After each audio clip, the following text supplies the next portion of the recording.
Good evening, everyone. My name is Fritz Fatiller, and I'm a second year PA student at the Macon and Trumbull Virginia Health Sciences at Old Dominion University, and I'll be your host for tonight. So basically, we have a PA student panel that's coming on later. Um, but right now, I'm going to have a brief presentation about PAs and what they can do. This is mainly directed for the pre-PAs or people that are interested in the PA profession. And yeah, and so basically, PAs or physician associates or physician assistants. Let's see if I can control the next slide. Yep. All right. So, what is a PA? Since 2021, the title of the profession includes physician associate, but the role has remained the same. And the acronyms, they both start with P and A, so it hasn't changed. And yeah, so what PAs can do is we're medical providers. We work in teams. We work alongside physicians, nurses, and other health professionals. And PAs, we're nationally certified, state licensed, and we practice medicine across all specialties. And yeah, and that's exactly what I just said. And PAs, we're graduates of accredited PA programs and are nationally certified and state licensed. Yeah, I also said that too. Great. And there are a lot of programs, and just to name a few, here in the state of Virginia, we have the Macon and Virginia Health Sciences at Old Dominion University. We have the University of Lynchburg. We have South University. We have Shenandoah. We have JMU, and those are just to name a few. Um, and so to talk about the timeline of PA history. So it all started in 1965 when Dr. Eugene Stead announced the first national first PA educational program at Duke University. And the program accepted with four former Navy corpsmen. And so just to give you some background, the 60s historically, there was a lot going on. So consider this that we're just coming off of like we're recovering from World War II, and then now we're in the middle of the Vietnam War, and also we're in the middle of the civil rights movement. And so there's a lot of change going on. A lot of people are unhappy, and when you have this many people in war, and there's still like medical services that need to be done. There's like this call to service, right? Because we have all these patients that are sick, but we also need people to treat them. So this is where Dr. Eugene Stead thought like, hey, we have all these military men that are like discharged from war that have all this medical experience. How can we properly utilize them to address this healthcare gap? Something that's in between like maybe a doctor and their assistant. And so, and this is what was a well-known medical team in rural North Carolina. And before this, like health services were just delivered by private physicians and nurses. And ever since then, we now have PAs, NPs, and a whole network of healthcare providers to help with this healthcare gap. So, what can PAs do? So, PAs, like I said earlier, they diagnose and manage diseases, including chronic illnesses. We can prescribe medication. We can perform minor surgeries. We can monitor and manage hospital inpatients, which is kind of what I'm doing now in my internal medicine rotation. We also assist in major surgeries. And we can also order and interpret lab tests. We can perform physical exams. We can obtain medical histories. We can educate patients on treatment and health maintenance. Um, so that's a lot. And one thing that I want to emphasize in this slide is that the scope of practice of PAs, they're determined by state laws and practice agreements with physicians, but it's broad and it's expanding. So like just to give an example, I have a friend that's in Florida that's a practicing PA. And then and she works in like the upper left corner of Florida. So she also works like in Georgia.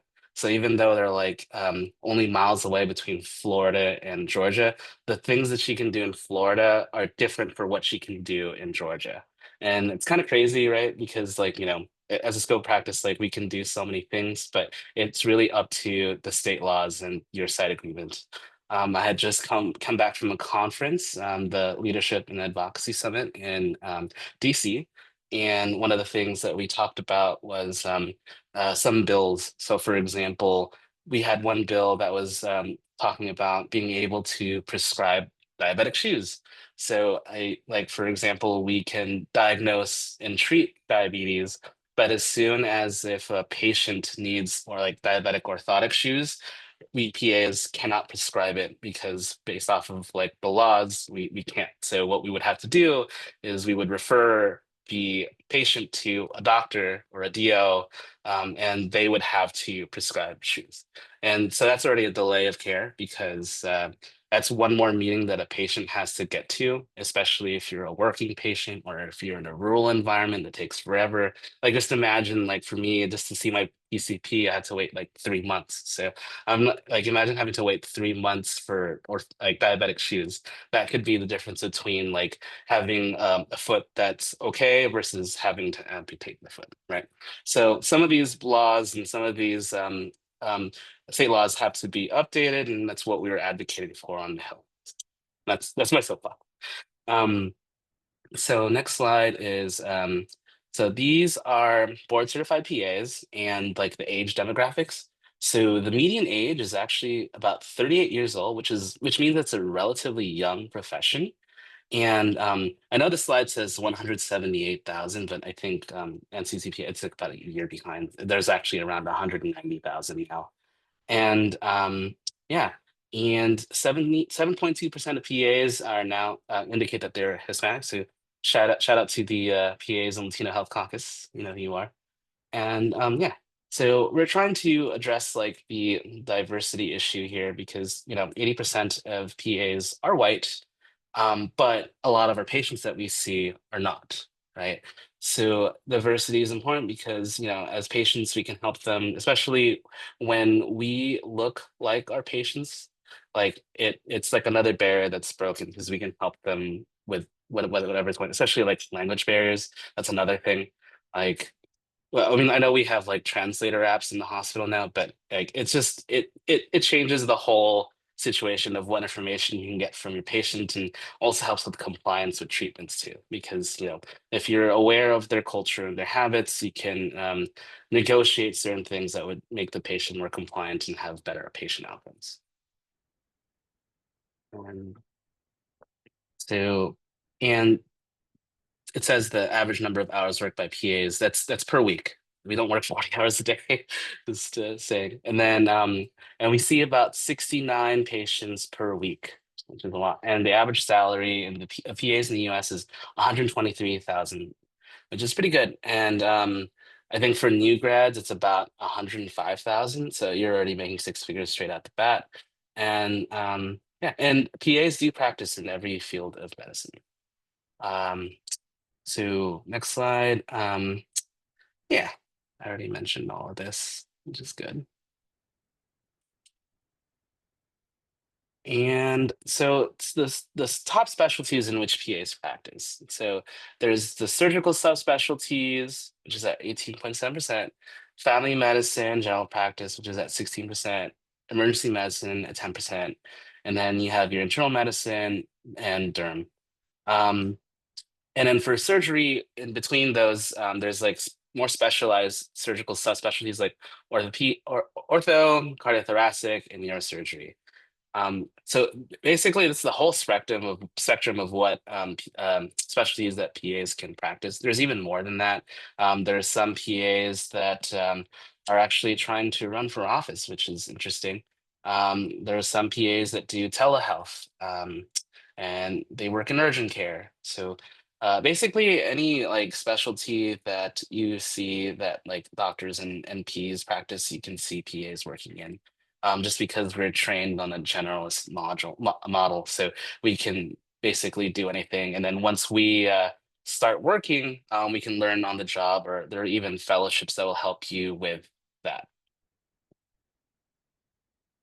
And yeah, okay. So I mentioned this earlier. So these are like the specialties. There's even oncology, gastroenterology, psych, critical care medicine. And yeah, and if you are interested in these specialties and you want to have more further education on it. There are fellowships. If you look up PA fellowships or APP fellowships, they have the ability for you to be like basically it's like didactic, but you're working. So it's like you're learning on the job for about a year or so. And then once you graduate out of fellowship, you're a fully fledged independent PA in that specialty.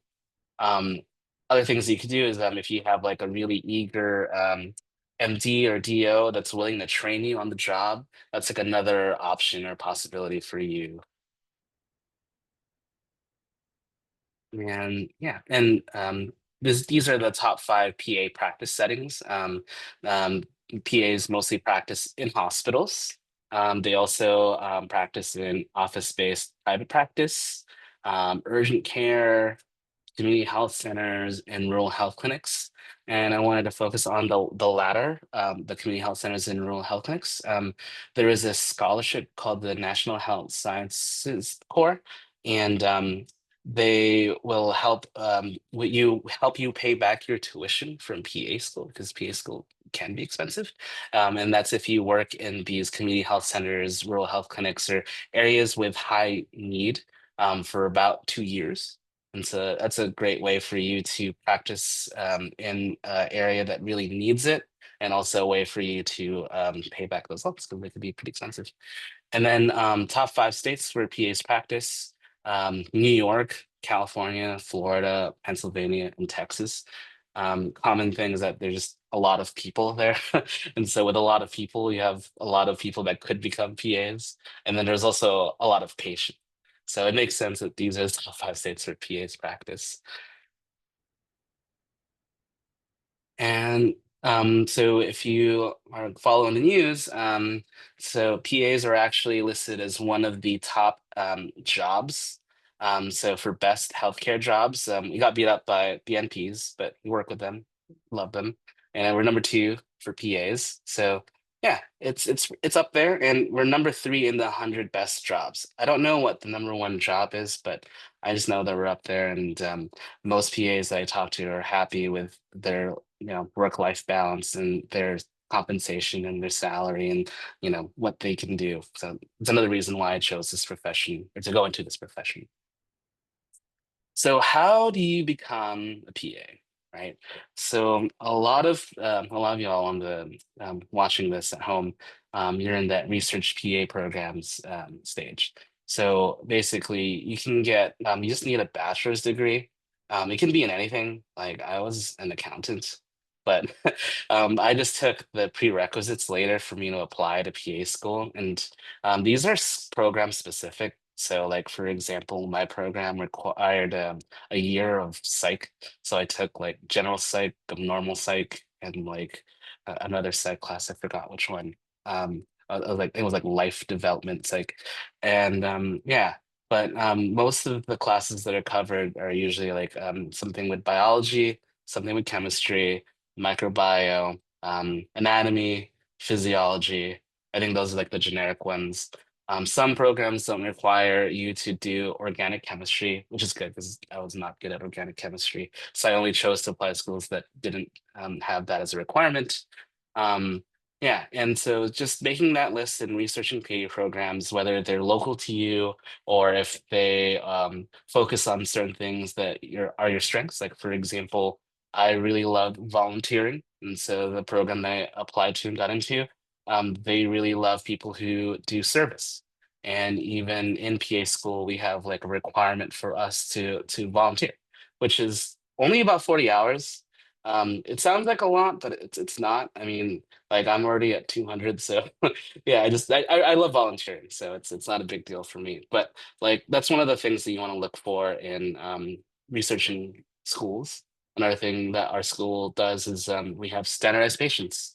So standardized patients meaning that they are trained to be patients and act like patients so that when you do your practice like health exam physical on them, like they know exactly what to look for and give you the feedback that you need for you to be a better medical provider.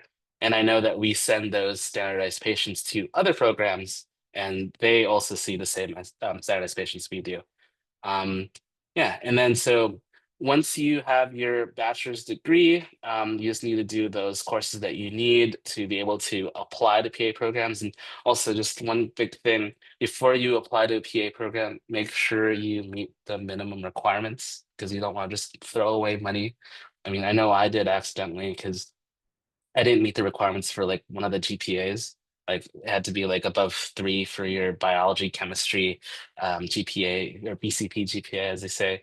And like I said earlier, I was not good at chemistry. So I was like at a 2.99 and I got automatically rejected. So yeah. And then after you get your bachelor's degree, you will need some healthcare experience or patient care experience. This is also program specific.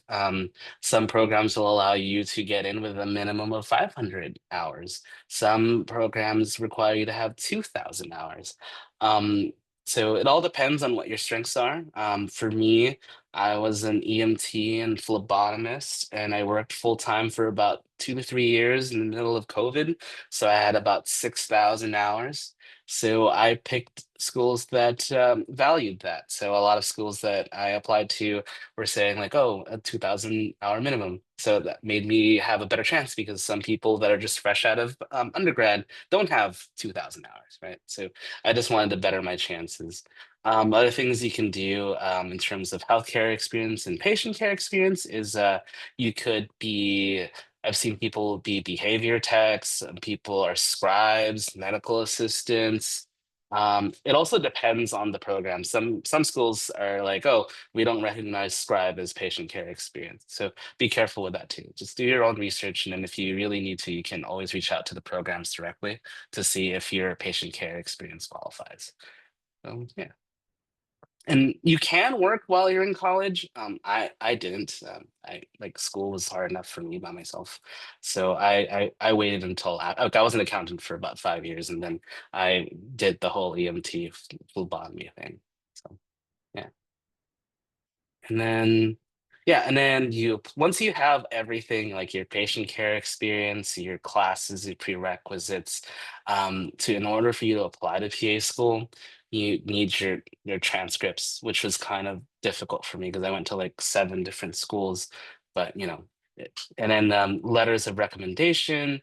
So this is also program specific. Some programs require you to have a recommendation letter from a professor. So it has to be academic. Some of them have to have recommendation letters from like people that you work with, either like a doctor or a PA that you work under. So double check if with that to see which letters you need. I remember I think you have up to 5 that you can submit, and I used all 5. But some programs they just require a minimum of 3, which is either one academic, one medical, and then one of your choice. Yeah. And and then also proof of your healthcare patient care experience. I just used my W-2 or like my at the end of the year when you do your taxes and you see how much money you make. So I just divide how much money I made by how many um hours that I thought I worked. And I mean, yeah, but I divided how much money I made and I figured out how many hours I worked. And then I put that into a spreadsheet and I uploaded that to the application platform. So that's how I was able to figure out how many hours. Um, some people do it every week, but I'm lazy. I just wait for the tax return. And yeah, and then to now the panelists. Oh, hey, Colby made it. Um, so that means we're in this complete PA school stage. So PA school lasts about 27 months. There's some programs that are 24 months that are exactly 2 years. There's some that are a little bit longer because they have more like clinical experiences. But before you graduate, you'll have to complete about at least 2,000 hours of hands-on clinical training. So it's like for me, my program, we have 9 rotations. And in those 9 rotations, we acquire about 2,000 hours. So yeah. And then once we're done, this is like where we're aiming for. We have to be able to pass the pants. So once you finish your PA program and you get like, your long white coat, you are now scheduled to take the pants. And it's the physician assistant national certifying examination exam. Um, and once you get this, then you can get your license in your state.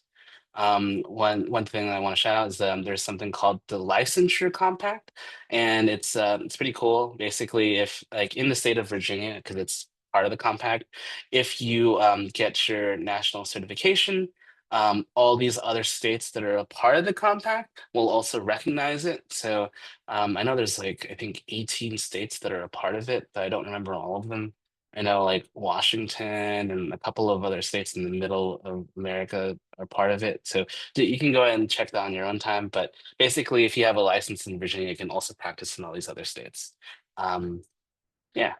And once you pass, then you can start applying for jobs. Actually, you can start applying for jobs even before you pass. I know some people, they got a job offer in like December or January and they don't finish until May. And then they negotiated in their application, like, hey, I'll work for you, but can you pay for like all of my certification? So like my pants, my state licensure, and all these other licensing things. I think that's a pretty good idea, especially if you know what you want to do.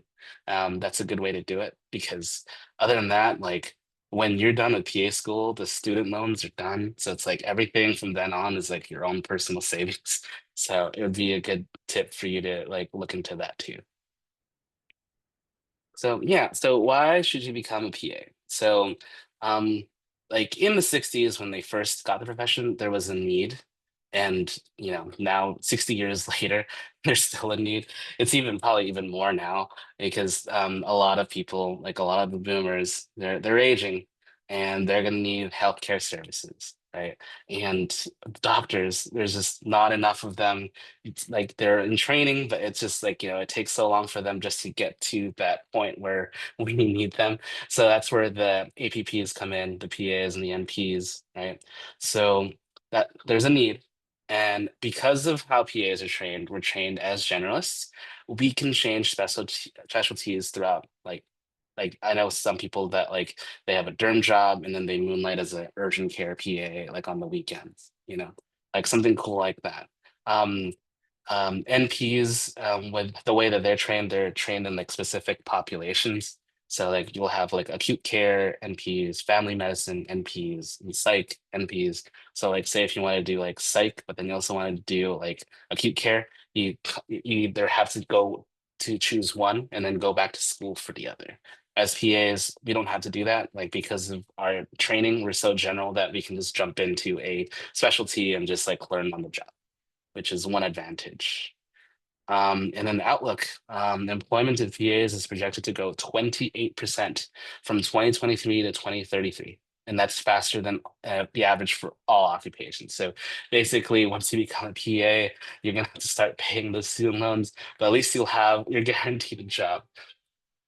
And PAs, we consistently rank as one of the top jobs in healthcare. So we're either like usually number two or number three in the US news. So it's pretty good.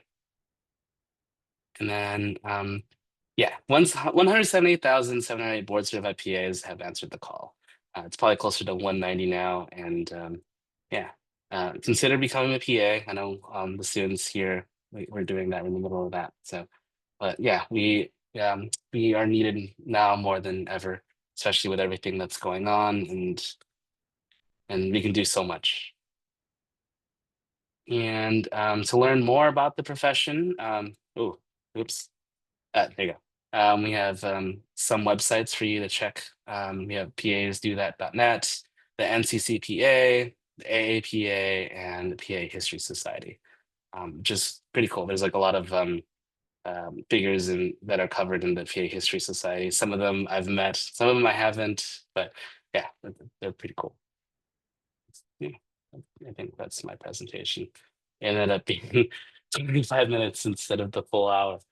But I did want to have more time for the panelists to answer as many questions as we can in the time allotted. So yeah, I'll stop sharing my screen. And yeah, how's everyone doing? Um, do you want me to introduce you or do you want to just introduce yourselves?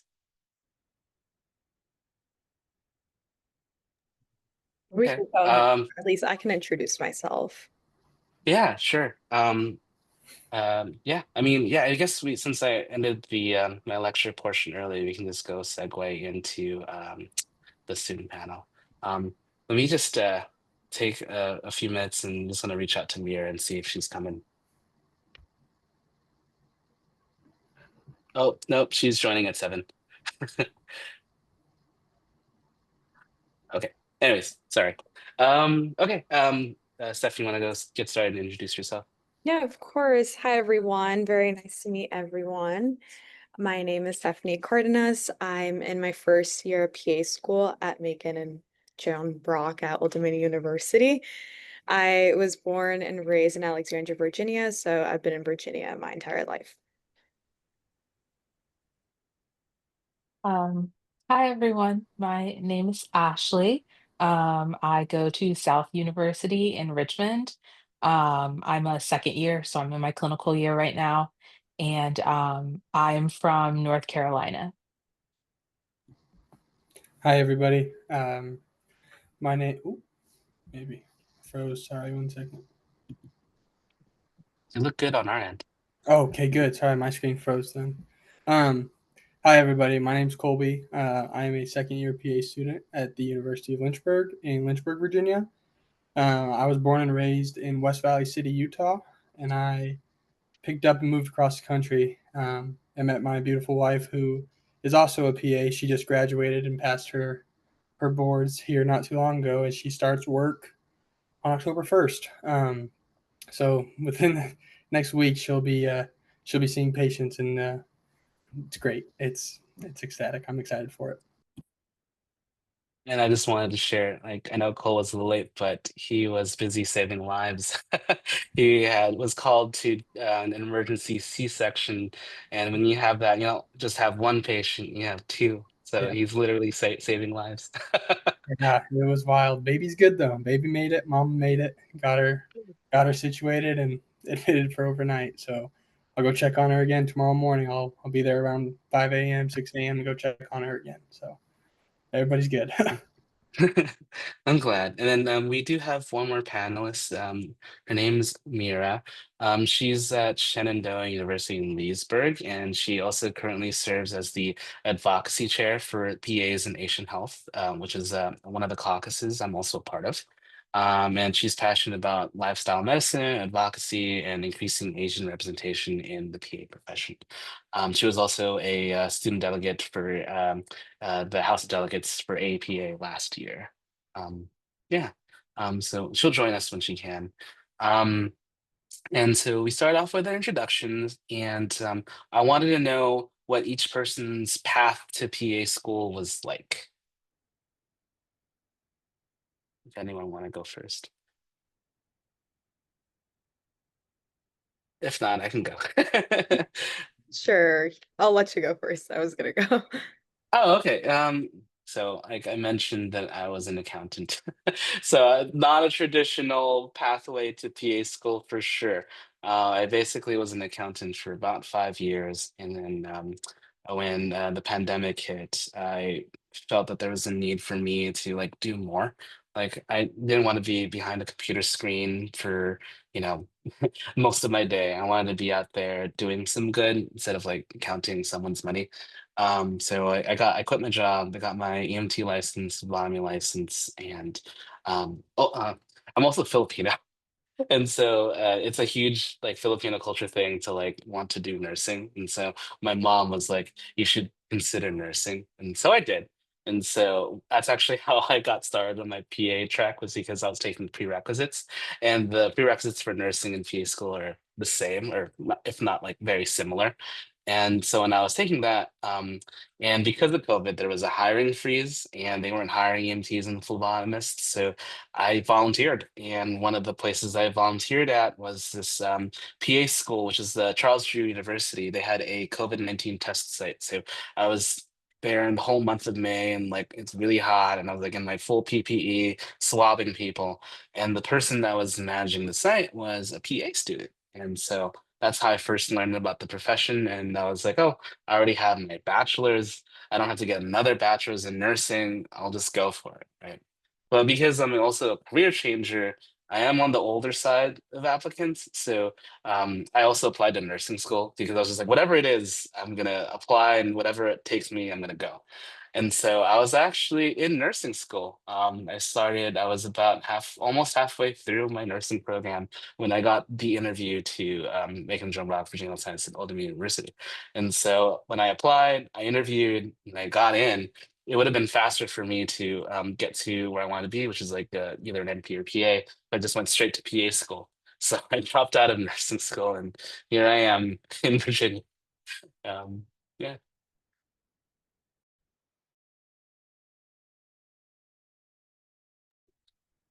Do you want to go next? Yes, I can go next. So I discovered the PA profession a little bit earlier. I was actually in high school. So since I started college, I knew that I wanted to go into PA school or that I wanted to apply. So most of my clinical experience was during undergrad. So I majored in kinesiology at UVA, and I also worked at a maternal clinic as a medical assistant for 2 years.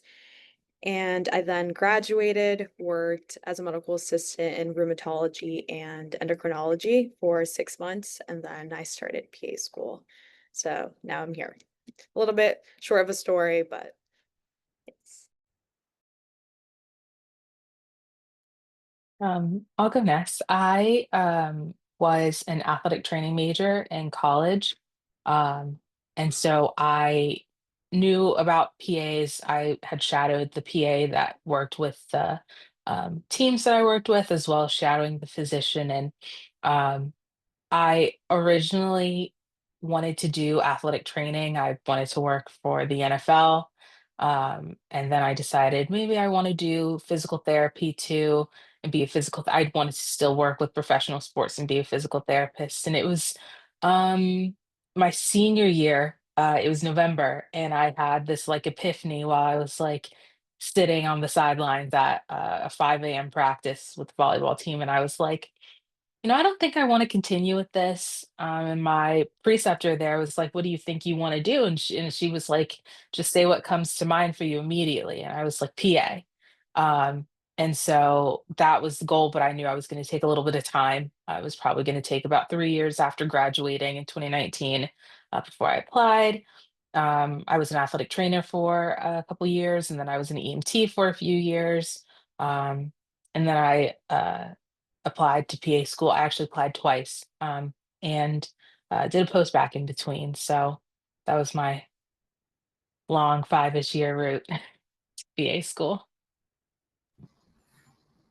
Yeah, so I first came in contact with PA profession when I was 8 years old. My dad has a lot of health issues, and when I was younger, a PA came in and talked to my family after an MD came in and said my dad wasn't going to make it, and the PA said, "Hey, I've seen this done before. I want to try it first before we go with what the doc was saying."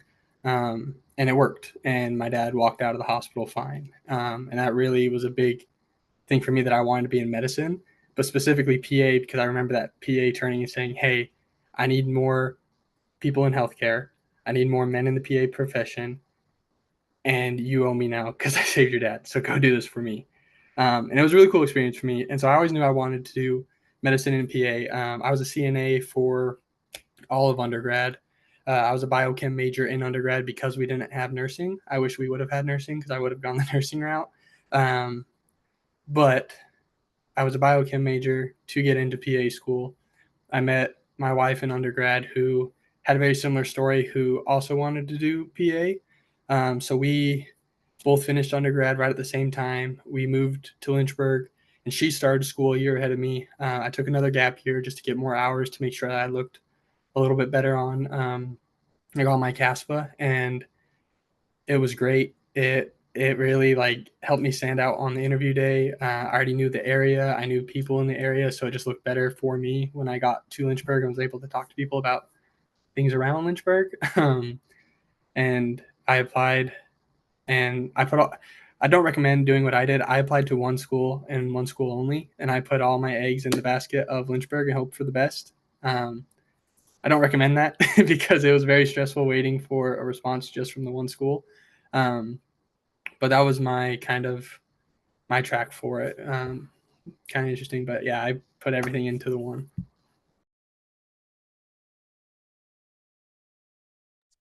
Um, Thanks for sharing. Um, Another question that I had was that if you could go back in time, what advice would you give yourself about applying to PA school?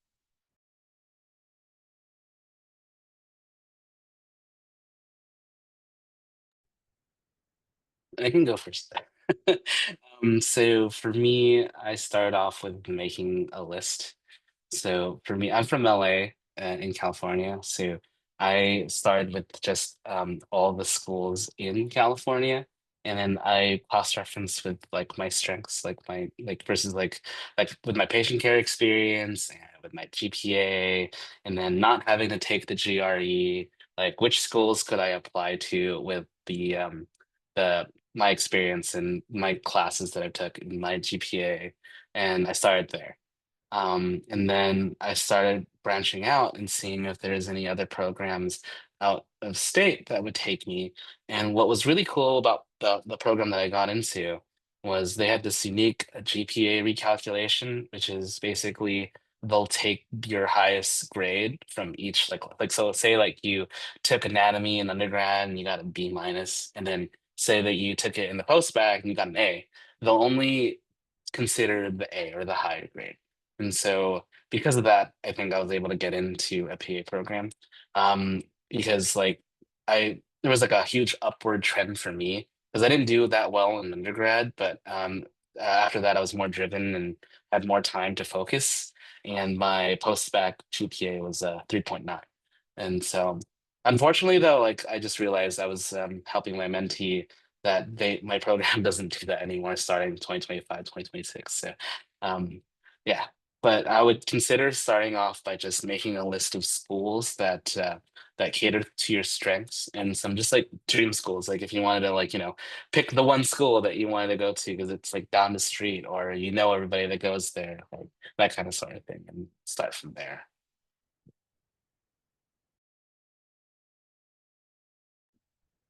All right, so if I could go back in time, I would definitely tell myself to take more time to dedicate to the application process. So that summer that I applied to PA school, I was working full time. I was taking 3 summer classes and I was doing a practicum with a PA. So by the time that I got home and I finished my summer like coursework homework and I pretty much did, had my dinner, I had no energy to actually work on my application. So I definitely feel like that extended the amount of time that I worked on the application. So then somehow pushed through, but by the time I applied, I felt so burnt out. So by the time that it came around for like interviews, you know that the process doesn't just end there. You have to continue practicing and, doing mock interviews, still prepping for other things or whatever could be the follow-up. So I would just tell myself to just sort of relax on everything else. You can just, put some things on pause and truly dedicate your time to applying because it can definitely get overwhelming and you definitely don't want to get burnt out while just applying to PA school because PA school is another whole, like burden. So you definitely want to make sure you're putting in the effort and time for your application.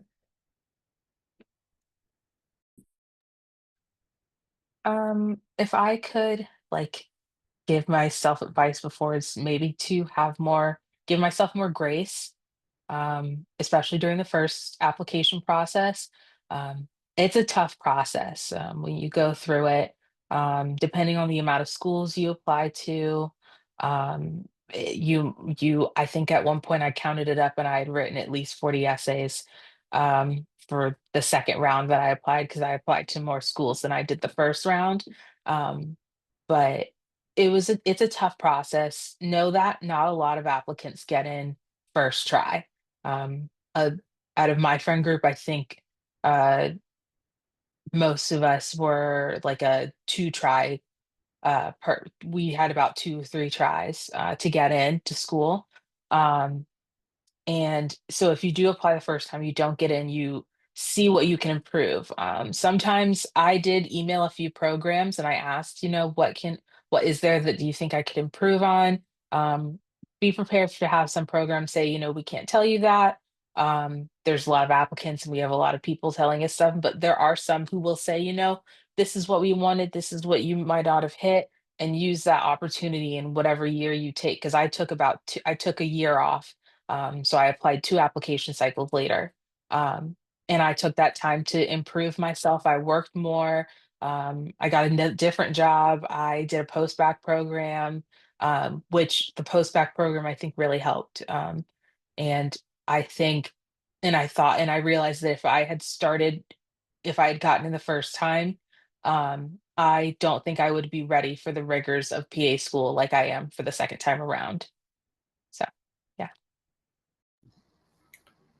I think kind of piggybacking a little bit off of Ashley, um, I really think giving yourself grace is important because one, it's great to answer the call to be a PA, and it's great to help people. And everybody who writes their first personal statement says, "I want to help people. I want to do good in the world. I want to help medicine. I want to help move forward with this." Something along that aspect.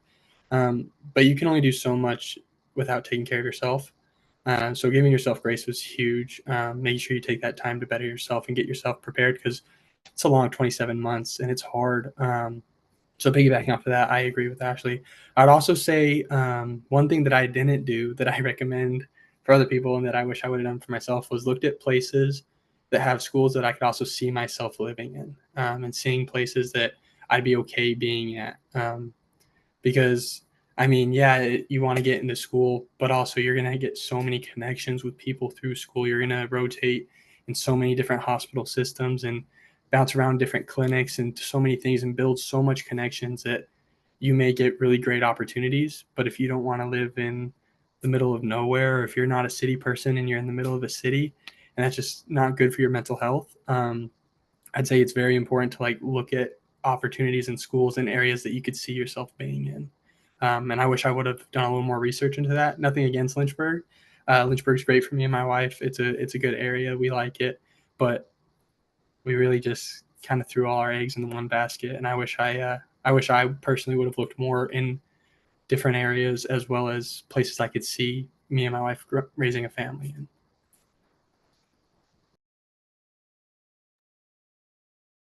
Those are all great answers. I know, like for me, like I didn't see myself moving to Norfolk, Virginia from LA. It's like two different coasts, but when they call, you go, especially if this is like your dream.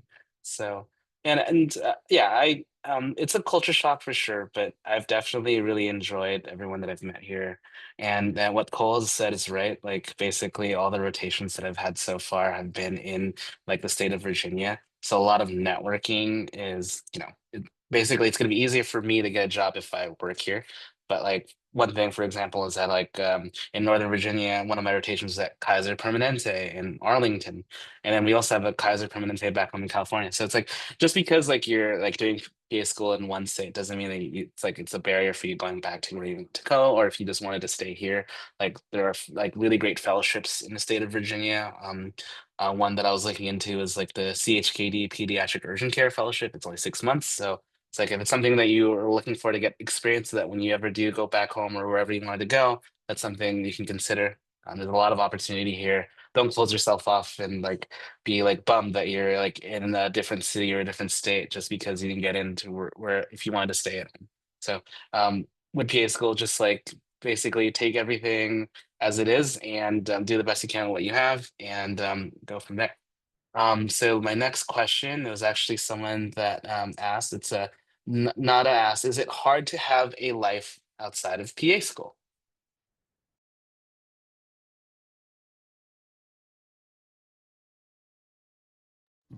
I can I go. Oh, go ahead, Oh, please. um, during didactic, I would say it is a lot tougher. It's not the same as working. You are going to put in a lot of time after your long days of classes on the weekends. You I think you can still go and do things. You definitely will have to cut back on the things you have because remember you are in school. And right now school has to come first. But if you plan things correctly, I think you can.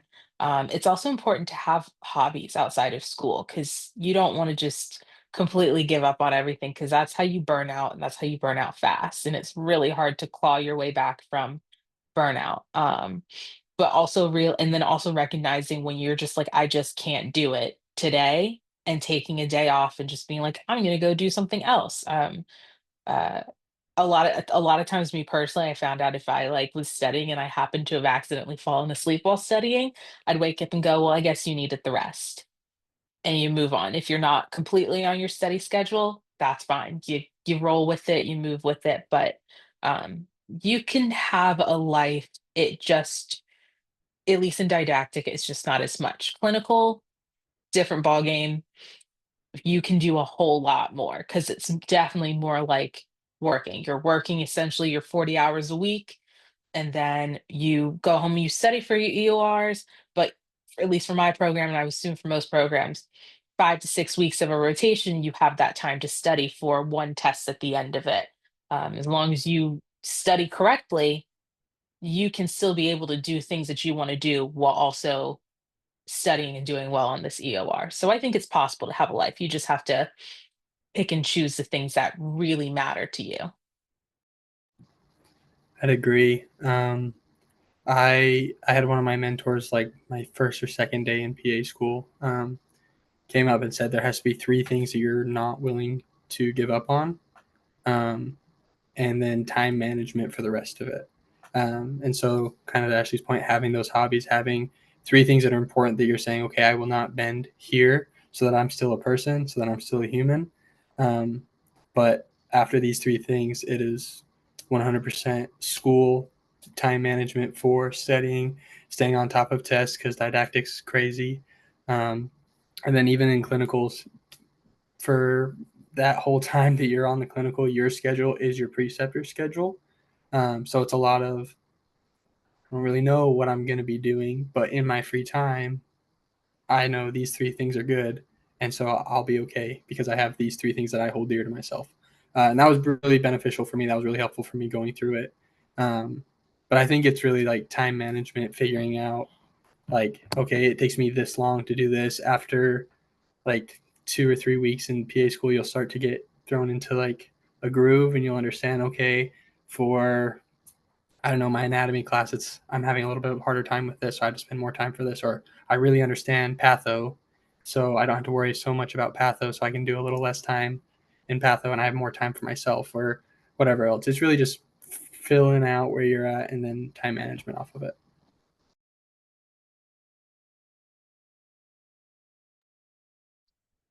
I think another thing that's important is also just your physical health. Um, I remember when I started PA school, I also decided to become a runner. It was really great for stress, but one thing that you should consider is that when you are going through PA school and you have all these exams, I know Steph probably had like 3 or 4 exams in like the last 2 weeks, right? Um, you're just gonna have to be able to go through this exam physically. Like mentally, you're there, but if you're just tired and exhausted, like yeah, it's just so difficult just to go through it. And so I started exercising, and it really helped me with that. Another thing is that for me, moving all the way across the country to Norfolk, Virginia, I didn't know anybody. The only people that I knew were like the 80 people in my cohort and like my professors. And so I made it a point just to like find friends and have a really good support system here because like I can't always just fly back home every week because one, that's expensive. Two, it's just also there's no direct flights back to LA. So I kind of had to really set myself like a good foundation here. So exercising and just having like, like what some people in my cohort do is some of them are actually parents. And so they just treat PA school like a job. And so they'll be in school from like 8 a.m. to 5 p.m. studying. And once they have that, they just cut it off and then it's family time. It's dinner with my kids. It's dinner with my significant other. you know, so you can achieve work-life balance that way just by setting these boundaries and setting these limits. Because also, to be honest, like you can try doing all-nighters, but like after like the 17th hour of studying, like how much is actually really sticking, right? So yeah, you definitely yeah, like what Ashley said, if you fell asleep while studying, you probably really needed that rest. So just giving yourself some grace and giving yourself some time, but also just like setting limits so that you don't push yourself or you don't overdo it. I just wanted to add, like, for my program, we learn for 4 weeks and then we have exams for like 1 week. So I feel like in our program, I feel like I can have like time to like do things like the first like week at least because I'm not as stressed because like I know some programs they have like exams every week. So I think that's another thing that's important in like doing your research for like the programs, like really look into like how they're like it works and like see what works best for you. And by the way, this is Mira. Mira is part of Shenandoah University. Uh, and also, a follow-up question for you, Mira. What was your path to PA? Yeah. So I first saw a PA when I like ended up in the ER, and that's how I was introduced to the profession. And like the PA just took like really good care of me. And then I did my undergrad was health administration, and then I took like a gap year to like do like the prereqs. And I worked as a medical assistant at like various different places for like 3 years. And then yeah, I applied to a lot of schools actually because I was just really nervous. I wasn't gonna get in. I applied to way too many. But yeah, and then I got into Shenandoah, so it's great. Yeah. All right. So the next question that I had was, is there anything about PA school that surprised you?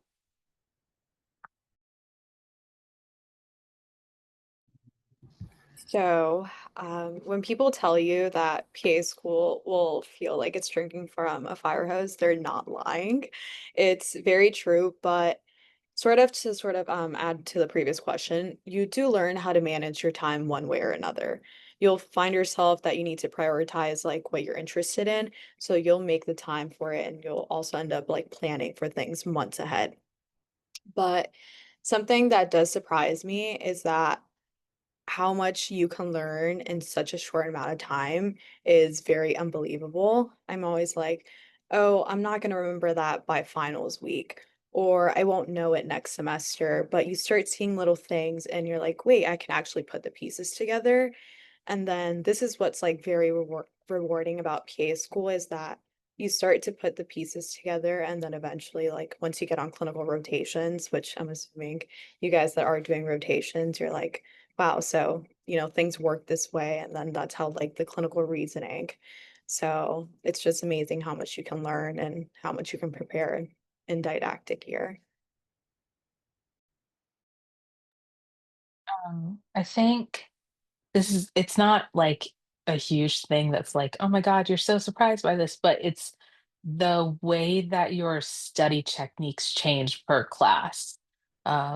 Even in the same for us quarter, you could study for one class using Quizlets, but another class you might need to write everything down. I don't fully recommend writing everything down because it's full too much information, but hey, to each their own. Um, but that was a weird thing for me, and I had to, like, really get used to that, especially when we started Clin Med in quarter 2.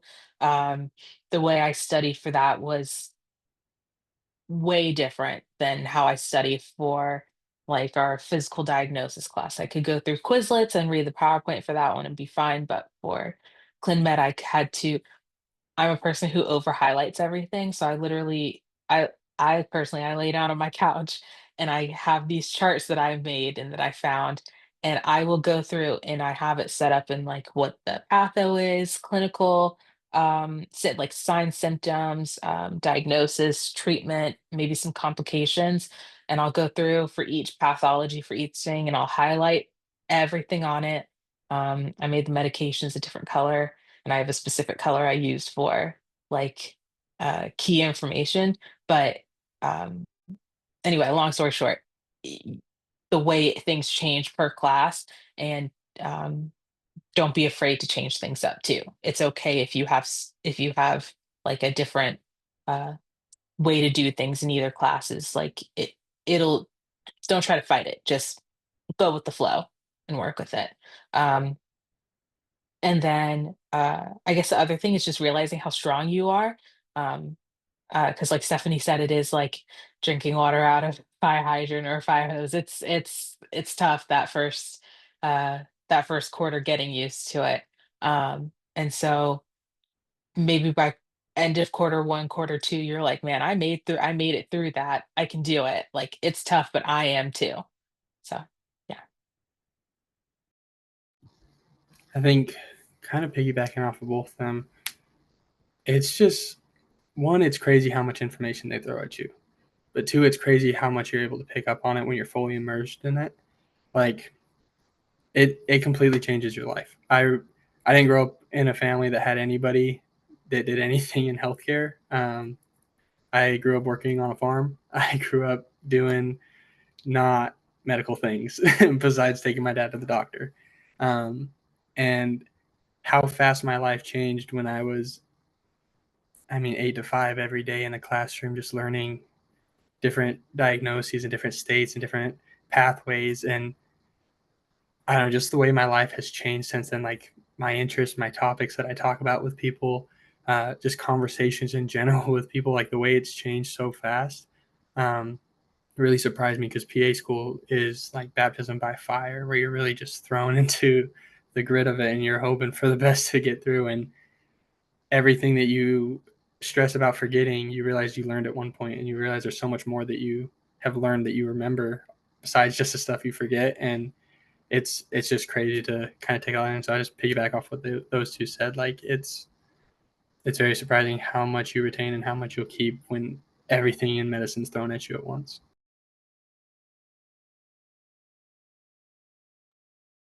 Yeah, I totally agree. I remember like my first semester and I took my first exam. I was so nervous. And then like the worst part about it was like after taking the exam, you had to wait one whole day for you to get your grade back. And I remember like anxiously waiting and refreshing Canvas just to see what my grade was. And then fast forward to next semester, we have like 4 exams a week, and it's just like I'm just numb, you know? So I think to see my personal growth there. Also, just like moving here and like leaving my career of being an accountant and having money to like being a student full time, it's a whole like culture shock. At least for my bank account, it is because like I can't go out to eat every day anymore. So like one of the things that changed about me was that I learned how to cook. So I've been cooking more often just to save on money. So that's another thing that I surprised myself and how resilient and how strong I am. And also just like study habits, like what Ashley said, like I remember first semester I did Quizlet, I did Anki, and then I also like listened to podcasts. I was like doing it all and I got so burnt out.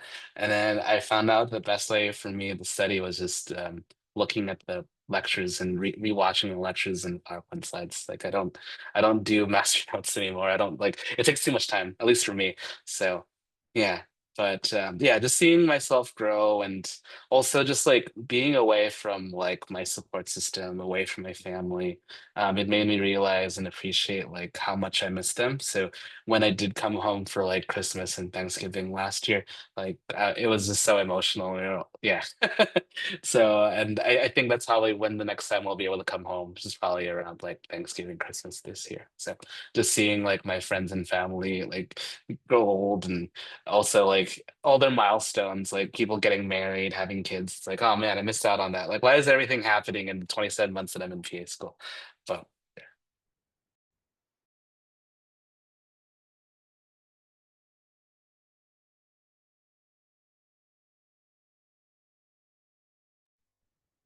so next question would be another one from the Q&A panel.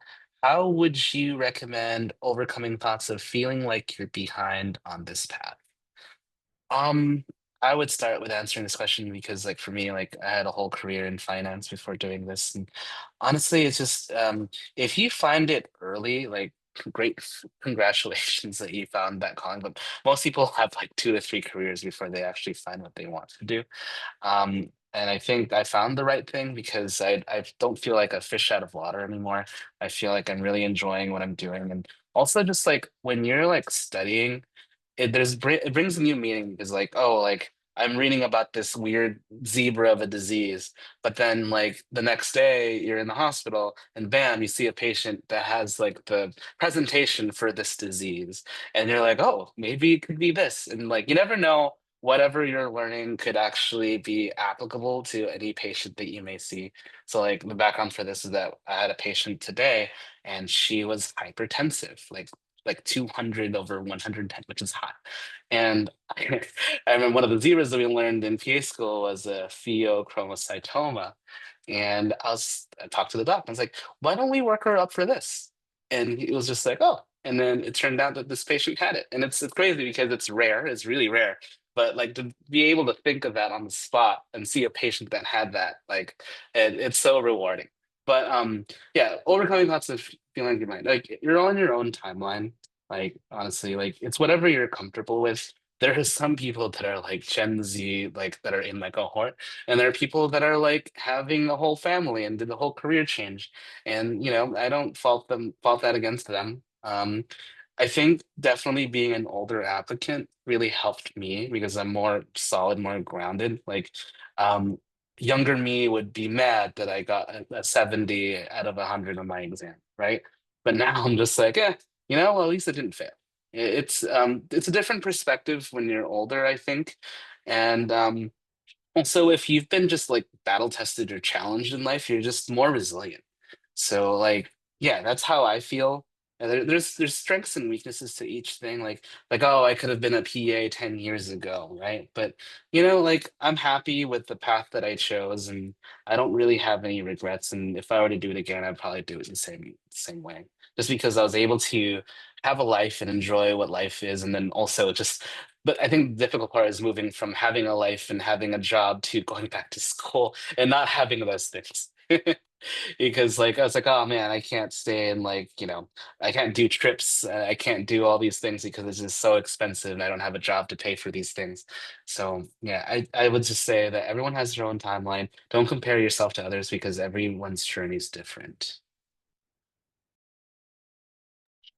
Um, I identify with that so much. I actually remember it was October of 2022, and I was on the phone crying to my best friend, like, I'm so behind.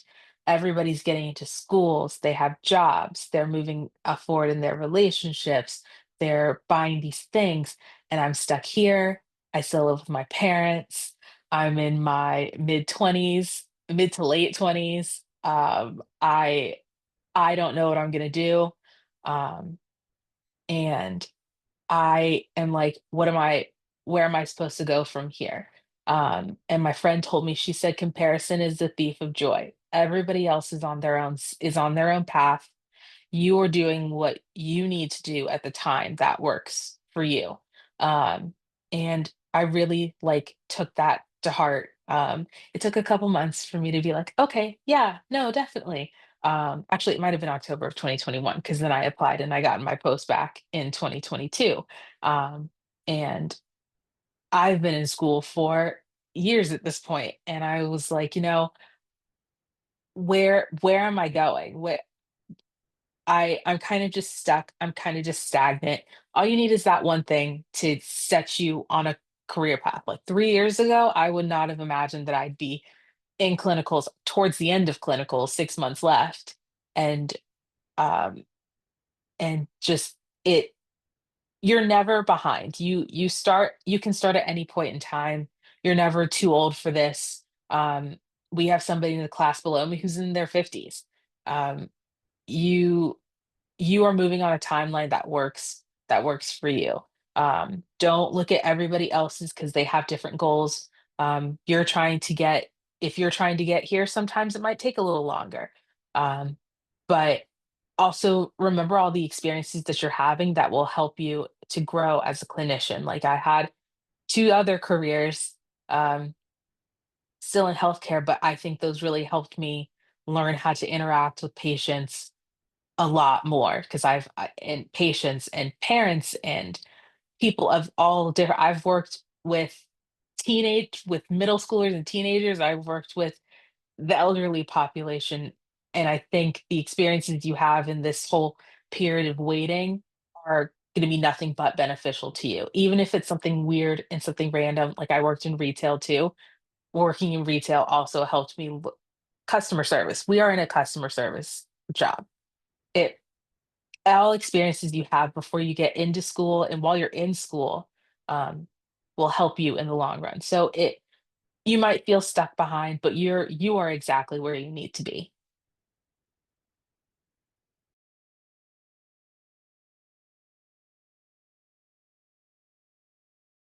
That was well Yeah. said. I would. Oh, Stephanie, you want to have something No, to add? I can't really answer the question. I'm like those Gen Zs that you're referring to. But to answer the question, honestly, trust your journey. What is meant for you will come at its own time. I originally wanted to start PA school the summer that I graduated undergrad, but EVMS starts in January, so I had 6 months off. And I'm so glad I had those 6 months off because you'll be in PA school and you'll feel so grateful for being there at that moment rather than before. I just felt like I started PA school with a clear mind, and I could have not imagined actually starting it that same summer that I had hoped for. And I think this would be a great segue to one of the Q&A questions from Tiana. What do you think makes an applicant stand out during the interview? What did you all do to prepare for the interview? Um, for me, when I was interviewing, I guess someone who's like, I don't know if it's the word is involved or like passionate, but like I was really like interested in the PA profession, and like I would like attend like the AAPA conferences, and I would like do all those things, and I feel like that like impressed a lot of interviewers.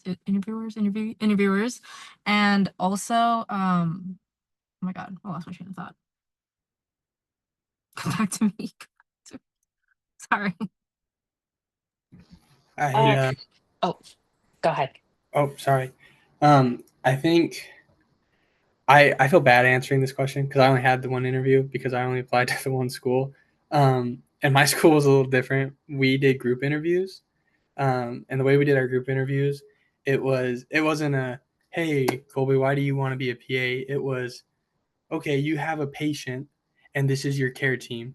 How do you work with them? And so, really, the thing for me that helped me stand out because like they'll tell you once you get in the program, they'll be like, hey, this looks good on your interview, make sure you carry this to clinicals, yada yada yada, right?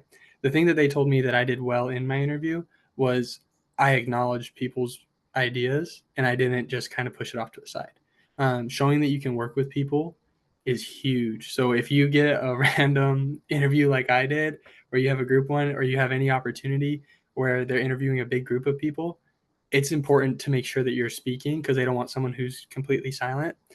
But it's also important to be like, hey, I understand. Fritz, I know you said that it was hard for you moving across the country, and I acknowledge that. And I think that that's a fair point.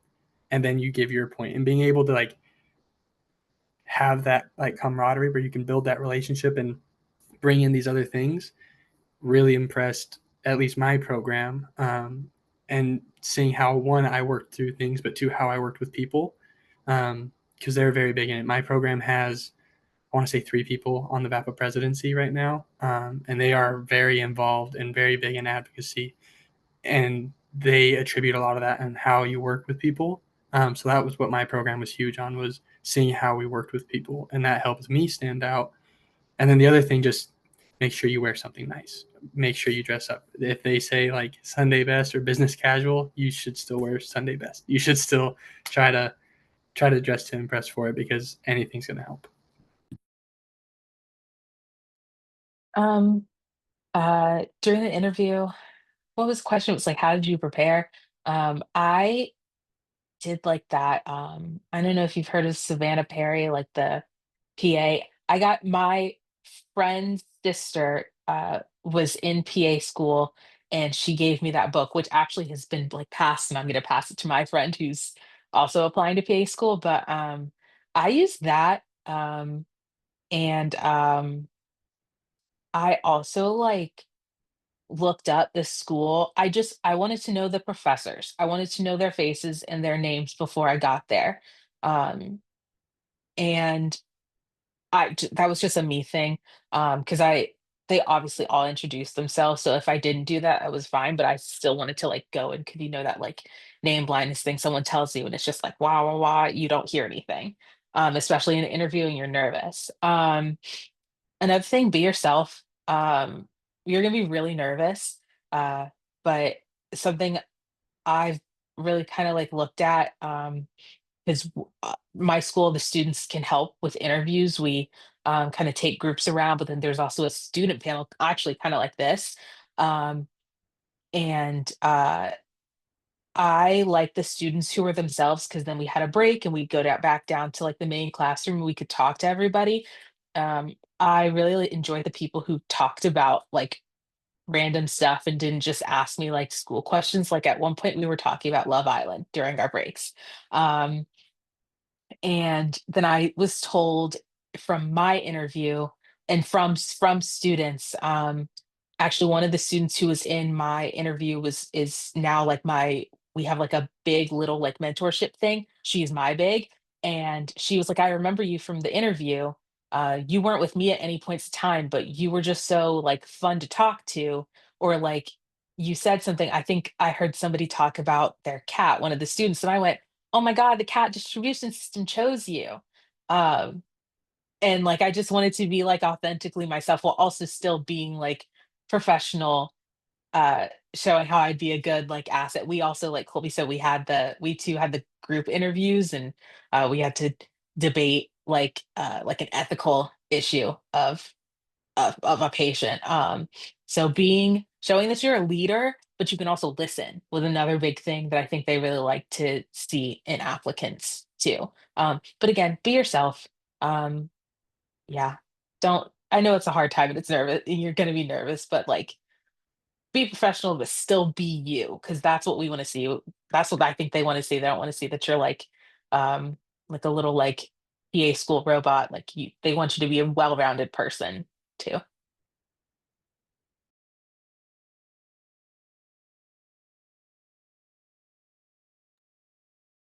Yeah, I totally agree. I actually read Savannah Perry's book like on the plane on the way to my interview. But like I thought my interview was a disaster. I was so nervous, so anxious. Like the night before, I didn't sleep. I just couldn't sleep. It was like the biggest interview of my life. And I remember I was just so hungry at like 3 in the morning. And the only thing that like was open at the time, and I've never had before, was Waffle House. So I remember taking an Uber, going to a Waffle House in the middle of nowhere in Norfolk, just to like try it because I was just so hungry, and like the only thing that would help me feel better in this moment was food. And got there, it was closed, and I didn't know this, but Waffle Houses around here aren't like in the best areas, and the Uber driver was like, "I can't leave you here." And so I remember going into my interview hungry and sleep deprived, and I actually ended up breaking down in one of my interviews. I remember like tearing up and crying, but it was because I was so genuine that they still actually chose me to be at the school. So I was like, oh, okay. So it ended up working out for me. Just FYI, if you ended up breaking down in your interview, like it's okay. You can still get in.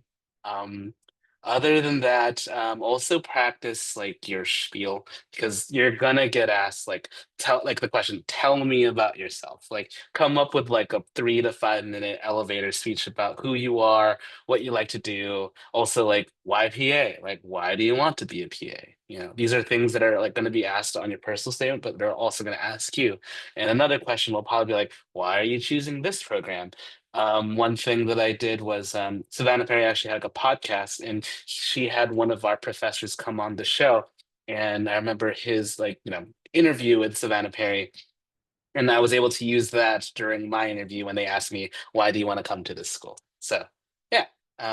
That and also just have mock interviews. Like if you have like PA friends or PA students that have gone through the process, reach out to them. and maybe you can do a quick mock interview just to practice and rehearse what you want to say. Also, just one of the things that I really enjoyed about this process for interviewing was that our program, they actually use the first years like the didactic students to like help you navigate throughout. And we also had a student panel, and I really loved what they had to say. I loved it so much, and knowing that it helped decide like me decide to go here and move here was so that now I was also part of that. So when Stephanie, who's like in the year under me, when she interviewed, like I was part of like the panel to talk to these students and tell them about my experience and all that. And so, yeah, I just wanted to do as much as I can to help convince people to come to my program because they did the same for me, and hopefully that just keeps being paid forward. So yeah.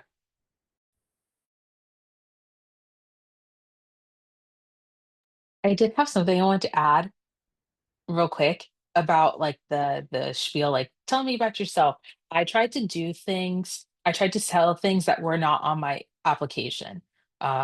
So like I had like my hobbies, what I like to do, not like a whole like I like long walks on the beach, but I was like outside of academics, I like to read, I like to do pottery. I said stuff like that. Um and just so they could see that I'm a more well-rounded application applicant rather than just like I did all of this for school. I was a teaching assistant. I was this. That's all on the application. When they say, tell me more about yourself, I think they're wanting to know you specifically as a person. What do you like? What do you dislike? The things you do, stuff like that. Also, sorry, just to do it too. Nothing is too small not to make you different, not to make you stand out in an interview. I know sign language, and I think most of my conversations with people when something would come up would involve that, just because it was something, one, that I'm super passionate about, but two, makes me different than people. Um, and so, also, I did a little research. I realized that there is a pretty big deaf community in Lynchburg. Um, and I have seen quite a few deaf patients, and I've been able to use it um, almost every rotation now. But like nothing is too small not to like throw in there. If you ever had any kind of like, I kind of laugh about it because on clinicals you'll have to do, well, not everyone, we have to do case logs where we have to keep track of every case that we do and like throw stuff in. And so like my first day in the OR, I was like holding holding the forceps or holding the retractor. So I put in my case log, assisted with bilateral salpingectomy, and I was like, oh yeah, I did all this, but really I was just holding the thing. But it's little things like that that make you different and like throw you into a whole nother picking pool of, okay, well, all these people have good GPAs, all these people took these classes. Oh, but these ones were CNAs, these ones were EMTs. This guy knows sign language out of the blue. Like just those little things, like nothing is too small to kind of have something stick for them. Like the kid in the class before me, my mentor, he said he kept his mustache but shaved his beard. And so they would remember the guy with the mustache. And like just being goofy, like trying to find something that made him stand out. Um, but then also he had a whole bunch of other like little things that he didn't think were significant that he threw, and he's like, oh, well, I used to go to this therapy place and I interned there in high school. Talk about that, throw that in there, say why that wants to push you a little bit more into healthcare.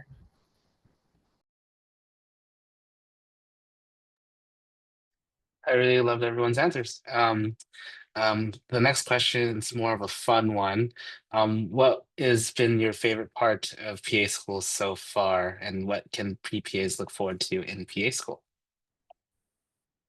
Trauma bonding with your classmates.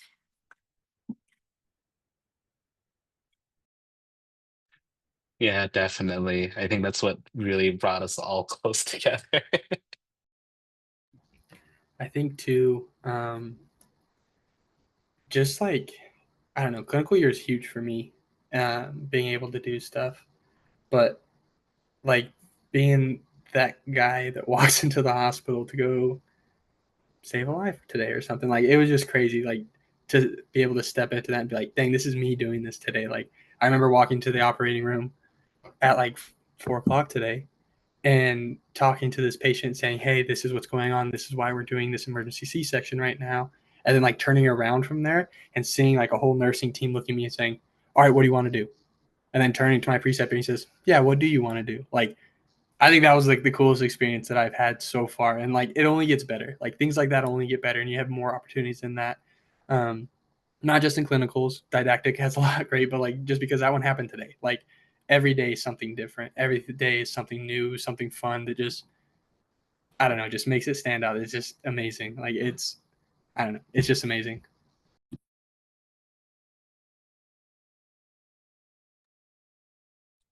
I think, well, with learning everything in didactic and doing clinical rotations, I think one thing you can look forward to is figuring out what kind of PA you want to be and also where you want to practice. So, like, one thing that I really enjoy about my program is that we have the ability to like set up our own rotations. And so, like, for example, I'm waiting to hear back, but I'm hoping that for November, December, I set up a rotation back home in LA at Children's Hospital, Los Angeles. So like one, I get to be home for the holidays, but two, I think I'm leaning towards pediatrics. I really love kids. I don't know about sick kids, but we'll see. But it's just one of those things where like you're learning about things and you're like, how do I apply this to my practice? And so in clinical rotations, you get to do that. And I've got to do some really cool things like in surgery. Like that was my last rotation. I got to intubate someone, which is really, really cool. Like it's not on a dummy, like on a real person. And I didn't lose any teeth, so I was really happy about that. And also I got to so when during surgery we had like an open appendectomy, and like I actually got to hold someone's intestines while they were like, alive, and you can literally feel peristalsis. That was that was a really cool experience that I'll never be able to do again because I'm probably not going to do surgery. Yeah, and I really just like learning. Because like you're not just learning for the sake of learning, like in undergrad, you're just like, oh, I'm taking calculus because I have to get my degree. But like you're learning because like everything that you learn can apply to a patient. This could be your next patient. And so you're learning with a purpose. And I really enjoyed that aspect. And not just doing it alone, I'm doing it with like 80 other people. So it's like, okay, it's like it's not just me, like everyone else is doing it too. And also just like having new friends because like when you're living in one place in one city, like you might know everybody, but when you're here you don't know anybody. It's like you get to be whoever you want to be. You get a fresh start, you get a fresh slate, and you get to talk to people, meet new people that you would normally never be able to associate yourself with. So there's that. And then also yeah, if you want, you can try to do rotations in places that you might see yourself practicing. So that's why I ended up doing a rotation in Richmond, Virginia, where I met Ashley. I got to really enjoy like all the local food scenes there, because it's definitely better than where I'm at in Norfolk. Yeah, things like that. I think my favorite part, like you said, is trauma bonding with the classmates, but it's like it's more so like no one, even cohorts above you, below you, they might change things up for different cohorts based on feedback from previous ones. No one knows what you're going through other than the people in that room. With my class is 36 of us. Only the 36 of us know we and like we have each other's backs no matter what. We all might have our separate like friend groups, but like we can come together and do something fun. And just making friends with new people, having things to do, finding things like my class made a book club. We read, we get together at my place. It's not everybody, it's probably about 10 of us or so, but we get together at my place sometimes and we just we talk about the book for 10 minutes and then we yap about other things. And especially during clinical year, it's fun to do that when we're like not seeing each other anymore. But yeah, I think that's like my favorite part is just like coming together, like coming together with your class, just and being with each other because you don't realize how much you'll miss them until you go into clinicals and you're like, man, I actually do miss seeing their faces every day. Um, yeah.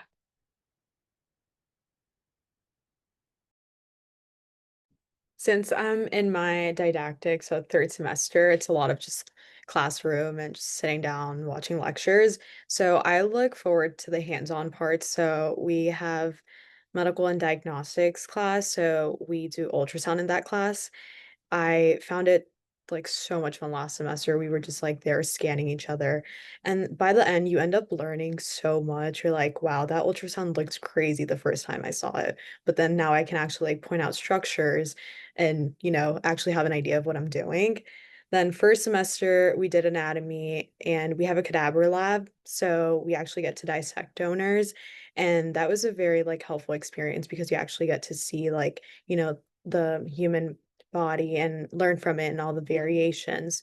So look forward to all the hands-on experience. So I know more is yet to come. Like next week, I think we're intubating maybe, and then 2 weeks from then we're doing ACLS. So I look forward to that. It makes PA school interesting, and then like Ashley said, you get to bond with your classmates even more.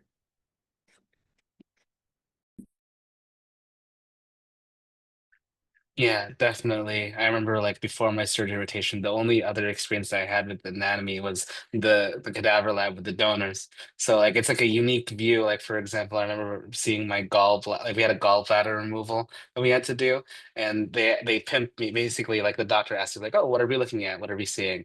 And the only other time that I saw that was in anatomy. I just like recalled like 1 year ago, like the textbook and like the patient, like the cadaver, and I was like, "Oh." Yes, it's the cystic duct and the cystic artery.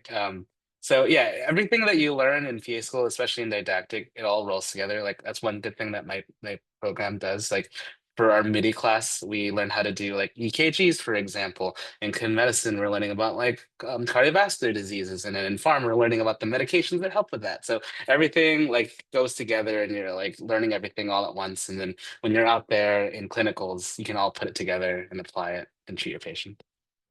It's pretty cool. Um, Next question that I have is, do you have a specialty in mind, or what kind of PA do you see yourself being in the future?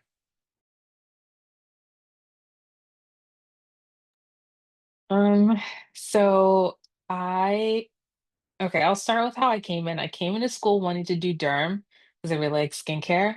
Did derm, wasn't for me. I was like, oh no, I don't know what to do. But it's not derm anymore. Did our ENT module. I really liked ENT. I haven't had that elective. That's my elective. I haven't had it yet. But then I just finished a pediatric rotation. I loved every bit of it. It was great. I loved that rotation so much. Just to be there and see 3-day-old babies and see teenagers on the same day and talking to them, talking to the patient, talking to their parents. Uh, so I'm kind of in between. I'm like, do we go to pediatrics right now? Do we go straight into ENT? Who knows? I'm still kind of just riding the ride, seeing where I end up. Yeah, I have no idea. I wanted to do something in sports medicine originally, and the way to get to sports medicine is normally through a ortho or like a family practice. Um, we get four elective rotations at my program, and I just did my cardiology one, and then from cardiology inpatient, I went straight to inpatient pediatrics and then outpatient pediatrics. Um, and going from, oh, I'm going to be an ortho bro, I'm going to do ortho surge, I want to do hip replacements, I want to do all this, to going into cardiology where I'm doing TEE cardioverts, or I'm doing left heart caths, or I'm doing just reading EKGs 24/7, to, all right, I have a kid inpatient who came in with chickenpox, or I have a kid with a bug in his ear and I have to go lavage it out. um, I don't know. I'm in women's health right now, but I'm in the OR doing stuff, and it's every rotation I find something that I love to do.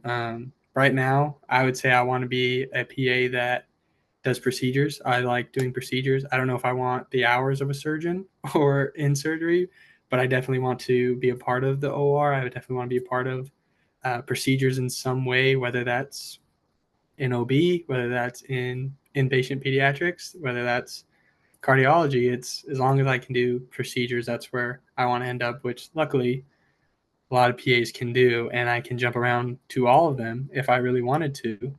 Um, just because I mean, we're trained to do it all. I could do a cardiovert one day, and then I can go do a C-section the next day, and it's literally like the turnarounds like that. Really cool. Definitely what I want to do is more procedure based something. Since I worked in maternal, I think I'm still very strong about my interest in women's health. But so far, nothing in ClinMed so far has convinced me otherwise. But I know that clinical rotations will expose me to a whole lot more. So I'm still open to, any things. But as of now, probably women's health. Yeah, I have no idea. I'm in my didactic year too, so maybe it'll change when I start clinicals. Yeah, I think I've really enjoyed each rotation that I've had so far. Like Cole said, I found something that I really enjoyed in each rotation. I said I probably won't do surgery because I feel like that's a young man's game. Because like for me, when I did surgery, I really enjoyed doing all the procedures, but I did not be like being able to like having to hold a retractor for like 5 hours. Like your body can only take so much, and the hours for surgery were absolutely brutal. But I did enjoy it. I got to do some really cool things I would never be able to do again. Um, I also really liked my psych rotation. Like I didn't know this, but Arts was we got great in like his psych we, rotation. I know, like we got like catered lunch like every day from like progress. It was a cush lifestyle. And like all the patients were like telehealth. So I was like, oh, if all psych was like this, then maybe I'd consider it, but we'll see. And then again, like kids, like I love kids. I was a camp counselor before, so I really enjoyed that.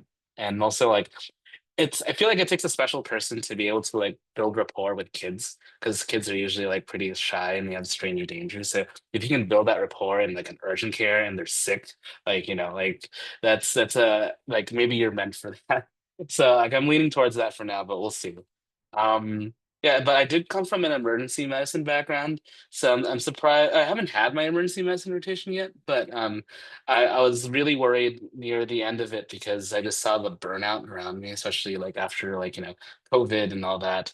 And then, watching the pit, like it was too real. I got PTSD from watching that show. So yeah, I'm not too sure, but like, I'm almost halfway through clinicals, so I'll probably have a better idea by the end of it. Yeah.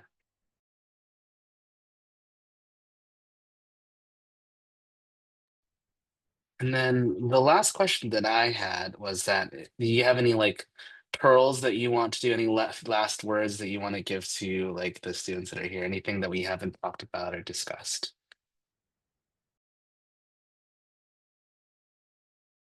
Y'all can do it. I promise you. If I can do it, y'all can do it. And I mean that in the most humble way I can say it. Like you guys can do it. The fact that you guys are here wanting to learn just how to prepare for it, like, you guys can do it. Embrace being uncomfortable. Embrace the long nights. Embrace the stress because it's going to be so worth it, and you guys are going to be able to do it. I promise you. You guys got it. Um, Start early. Application cycle opens end of April. Get your things together. I did not first round, and that, I mean, I had to do a second application cycle, which is fine. It's okay. Like I said before, it was good for me, but get everything together early.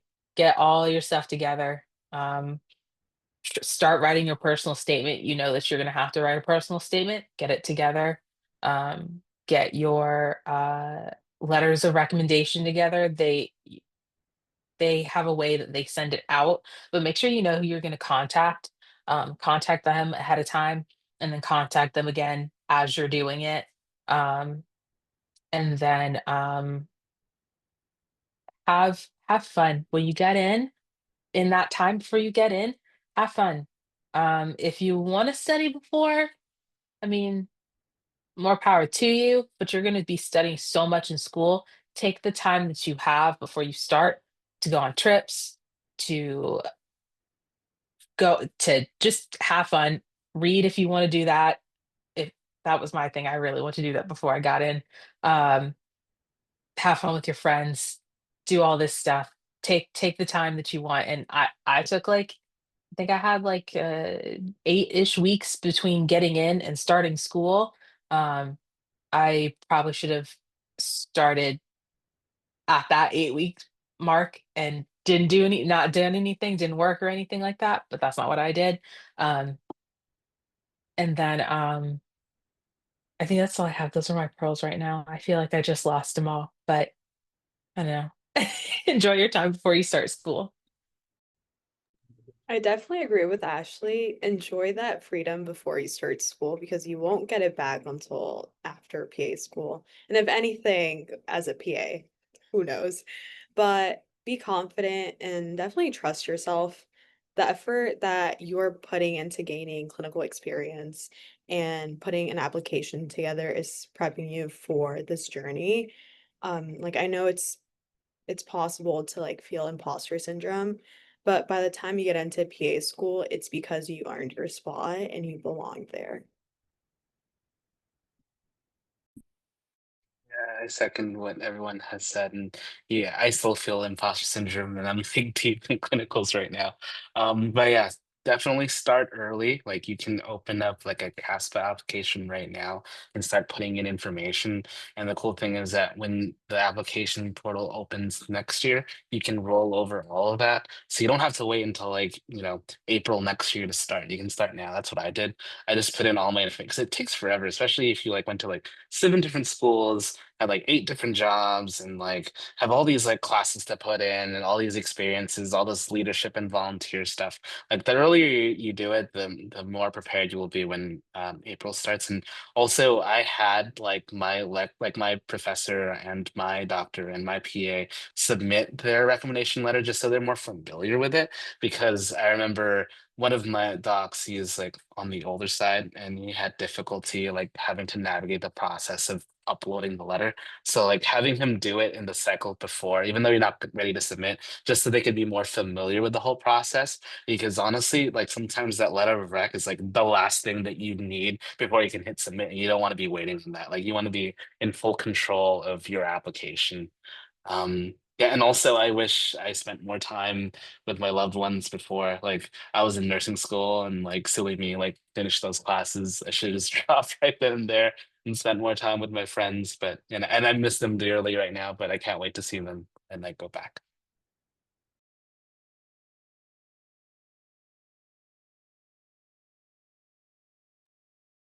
Okay, and does I anyone do have else one more have? thing. Oh yeah, go. This was in relation to like studying and all-nighters. Do not study past 12 a.m. Sleep. Go to sleep. There is nothing you're gonna learn past 12 a.m. Maybe if it's like that one last thing and it goes until 12:30, fine. Please sleep. You are so much better to the world when you're sleeping. Eat. Make sure you do that before tests. You'll be so shocked at how you do on tests when you eat versus you don't eat. I've definitely done that. I had Oskies that I did not do well on. I ate for the next one. I did much better. Sleep and eat, like basic necessity. Because don't worry, you'll forget it at some point. You're gonna forget. Oh no, it's 2 a.m. I should have gone to sleep. I should have eaten this. That's those like basic necessity. Please don't ignore your body telling you things while you're in school. All right. And does anyone else have any final Q&A questions from the attendees? I'm all out of questions. We can wait a minute, and if not, we're good to end the seminar. Yeah, I don't see any questions pop up in the Q&A, so I guess Dr. Chapre, do you have any closing remarks? Hi everyone. I just wanted to pop on and just say thanks to everyone for joining the second day of this fall webinar. I think this is always very helpful for people who are interested in the PA profession or who are in a PA program right now to hear from people who are doing it at this moment and to talk about the struggles. that, to get into the program, to stay in the program, to get out of the program, right? We all know how difficult it can be. So I definitely appreciate your time because I know you don't have a lot. So we're appreciative that you're spending this time with the organization for that. And just to let everyone know, this is recorded, so we'll upload it to our YouTube page so that other students or those who are interested in the profession can watch this in their free time as well. So I would just thank you all for joining, and I'll pass it back over to Fritz to close it out. I just want to thank everyone for taking the time in and being here. Like she said, we're in PA school. We don't have that much time, so I really appreciate that you guys did make time to come for this. And it's also just good to see your beautiful faces since, like, in one way or another, I've worked with you in proximity and I haven't seen you in a while. So thank you for coming. All right, thank you. Thank you. Have a good night, Bye. everybody. Thank you. Thank you.